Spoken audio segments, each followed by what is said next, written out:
हळदी समारंभात हाणामारी, तिघांचा मृत्यू.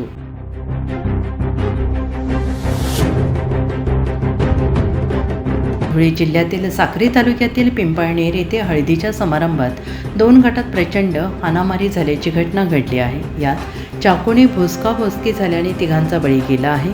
धुळ्यातील साक्री तालुक्यातील पिंपळनेर येथील एका विवाहाच्या समारंभाची तयारी सुरू असताना धक्कादायक घटना घडली आहे. उद्यावर आलेला विवाह आणि आज हळदीचा कार्यक्रम सुरू असताना अचानक 2 गटात हाणामारी सुरू झाली. त्यानंतर तिघांना चाकूने भोसकण्यात आले. यात दोघांचा पिंपळनेरमध्ये मृत्यू झाला तर एकाचा धुळ्यातील रुग्णालयात नेताना मृत्यू झाल्याने खळबळ उडाली आहे.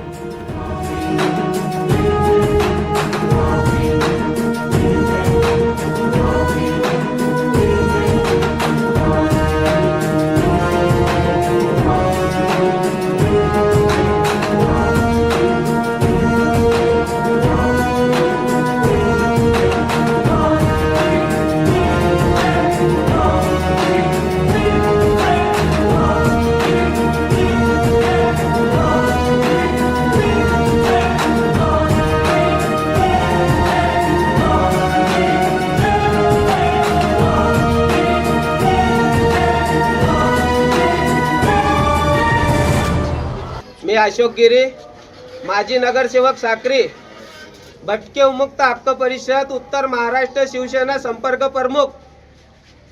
इथं पिंपळनेर इथं घोडेमाल इथं माझ्या भाषाची मुलीचं लग्न होता. विजू गोसावी त्याची मुलीचं लग्न होता. त्यांनी पत्रिका दिली. मुलगी पिंपळनेरची मुलगी सोनगडला दिलेली आहे. तर सोनगडला दिलेली आहे तर सोनगडवाल्यांचे जरा वागणूक त्यांचे जे आहे ना राहणीमान सर्व आहे ना ते लोकांना कोणाला बी भांडतात. तर त्यांनी स्टेटस टाकला की पिंपळनेर लग्नामध्ये 18 तारीख, 19 तारीख आणि 20 तारीख ह्या तारखेला आम्ही तुम्हाला काय आहे आमचा दाखवू आणि तुमचं काय अस्तित्व आहे ते संपू. तर मी रात्री मुंबईला होतो. मुंबईहून येताना 11 वाजता पिंपळनेर इथं माझ्या भाषाकडे गेलो. म्हटलं भाऊ हे लोक असे स्टेटस टाकताय तर स्टेटस टाकताय म्हटलं तर तुझ्या घरात लग्न आहे म्हटलं तर लग्नात भांडण व्हायला नको म्हटलं तर तू तिथला नवरदेव आहे त्यांना सांगून काही समजून दे ग जेणेकरून भांडणं होणार नाही. पण तरी माझ्या मनात धाक होता. माझ्या मनात धाक असताना म्हणे मामा म्हणे तसं काय होणार नाही तुम्ही या बिंदास म्हणे आज साखरपुडा आहे म्हणे रात्री हळदी आणि उद्याचं लग्न आहे म्हणे तुम्ही यात. म्हटलं बघा तरी मी जयू अण्णाला सोबत घेतला. जयू अण्णाला साक्रीहून निघताना साखरपुड्याला निघताना जयू अण्णाला सोबत घेतला आणि साक्री पिंपळनेर पोलीस स्टेशनला गेलो की जेणेकरून माझ्या मनात धाक होता की भांडणं होतील. कोणाच्या लग्नात जर भांडणं झाले तर त्या भांडणामुळे कोणाच्या लग्नाचं नुकसान व्हायला नको म्हणून आपण पोलीस स्टेशनला जाऊन हे व्हिडिओ वगैरे तर त्यांनी जेवढे स्टेटस टाकलेले होते ते स्टेटस मी तिथं दाखवले. पण अण्णांनी साहेबांना फोन केला. अण्णांनी साहेबांना फोन केला असताना साहेब आज शिवजयंती छत्रपती शिवजयंती असल्यामुळं साहेब कार्यक्रमाला होते. तर अण्णा बोलले भाऊ म्हणे एक काम करू आपण संध्याकाळी म्हणे तिथं जाऊ म्हणे आणि साहेबांशी भेटून घेऊ. आता म्हणे ते नवरीवाल्याच्या बापाला भेटून येऊन जात. आम्ही तिथं भेटायला गेले तर ऑलरेडी ते तिथं आलेलेच होते चक्कू वगैरे घेऊन खिशातून सर्व. जसे आम्ही गेलो बसायला गेलो तिथं बोलायला गेलो तर बोलताना आम्ही बोललो म्हटलं भाऊ असे स्टेटस का बरं ठेवता कोणाचं लग्न होऊ द्या असं तसं. त्यांनी मागं पुढं विचार केलाच नाही. माझा भाऊ आहे माझ्यापेक्षा लहान सुरेश गिरी सुकडूगिरी गोसावी त्याला डायरेक्ट मारून टाकला. जेव्हा त्याच्यावर सुटलं तर तिथं देवेंद्र ज्ञानेश्वर पवार गेला त्याला बी घाव मारला. सुरेश गिरीचा पोरगा गेला त्याला बी घाव मारला.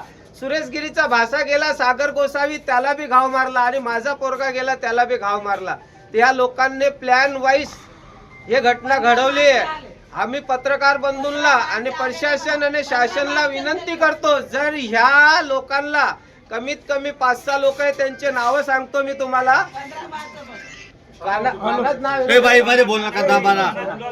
कानागिरी झुलालगिरी गोस्वामी राहणार सोनगड बाप्पा सीताराम नगर. जसवंत गोपाल गोस्वामी राहणार सोनगड.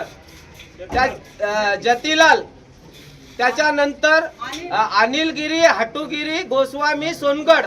त्याच्यानंतर सोनूगिरी गोस्वामी सोनगड, विजूगिरी हटुगिरी सोनगड गोस्वामी आणि कमलेशगिरी शंभूगिरी गोस्वामी सोनगड, अजून काय बाकीच्यांचे नाव माहिती नाहीये, काय असलं तर आम्ही नाव तुम्हाला कळवू. परशु शंभू गोसावी या लोकांनी मिळून पूर्णपणे प्लॅन वाईज या आमच्यावर अत्याचार केलेला आहे.